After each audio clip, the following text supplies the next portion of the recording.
Thank you, man. I love it. I bought it online. Looking It's good. great. I appreciate it. What's on the back? Come on, you know. Representing. It's better than the bat symbol. Yeah. You heard it here first. Yo, it's DJ Sus One. We're here with the director, Gil. Gil, first of all, how amazing was it to direct Ghostbusters Frozen Empire, being part of such a legendary franchise? Because I'm sure before you directed it, you were an incredible fan. Am I correct? I'm a fan. I mean, I'm still a fan. And that says something that after working myself to the bone this last year to make this film, to finish it, I still can't wait to see what these characters are up to next. Mm-hmm. It's because when I was a kid, when I first saw that first film in 1984, my dad took me to see it. Wow. And I remember sitting in that theater and feeling like the top of my head was blown open. Like I didn't know movies could take you to such heights, make you laugh so much, make you so scared. They could mix science fiction and drama, a little bit of romance in there. Mm-hmm. I felt completely invested from the time I was 7. And so now to be here as the director of this new film, it's wild. I mean, I'm still coming to terms with it. Did you feel any pressure because you saw the films? No pressure. Piece of cake. Look around. This is nothing. All in a day. All in a day's work. Well, then, how did you come up with the story to make it different from all the other ones? The first one's legendary. The second one's legendary. Of course, Afterlife brought it back to life, got me excited. How did you come up with the story? Well, to direct it in a way to make it different than the others? It's a really good question. I mean, one of the ways that this story is different from other Ghostbusters stories is the stakes. This movie has a villain and a danger that is another level. We know Gozer was not here to mess around. Exactly. Gozer was serious business.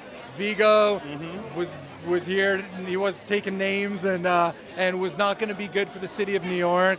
But Garaka is operating on a whole other level. Wow. And by focusing on a threat that would be so great, so dangerous, that it would force generations of Ghostbusters to have to come together to face up against this challenge, that was the sort of catalyst that started this thing moving.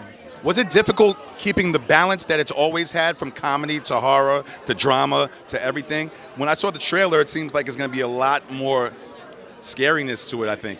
I haven't seen it yet. I'm seeing it tonight. Yeah. It's a scary Ghostbusters movie, but you know, one of the secrets of tone is the scarier a scene is, the funnier the next joke is, because you're all tense, and then something funny happens and you want to release. So actually, the comedy and horror, or comedy and thrills, they sort of live side by side. And the trick to getting that balance right is just knowing how to modulate it. It's the tone that I've always loved in all the movies I've ever seen.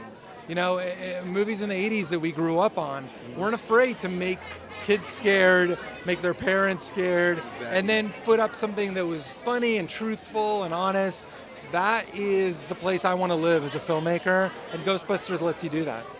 Real quick, how was it, last question, how was it working with the legendary original Ghostbusters, and how was it bringing Slimer back to life? Because he is part of the original cast. Yeah, you know, I'll start with Slimer. I took the directing of Slimer very seriously. All the way from the beginning, from the sculpting phase. Arjen van Tuten, our incredible puppet builder, created Slimer from the ground up using the original molds of the 1984 Slimer puppet. Incredible puppeteers and then visual effects artists work to bring that performance to life. And a lot of it came from me acting like a fool, rolling around on the floor, waving my arms around and screaming, helping to create the action, the narrative, the drama. Slimer is an all-timer. It's a thrill for a director to be able to work with him. Look, what can you say about working with Dan Aykroyd, Ernie Hudson, Annie Potts, and Bill Murray?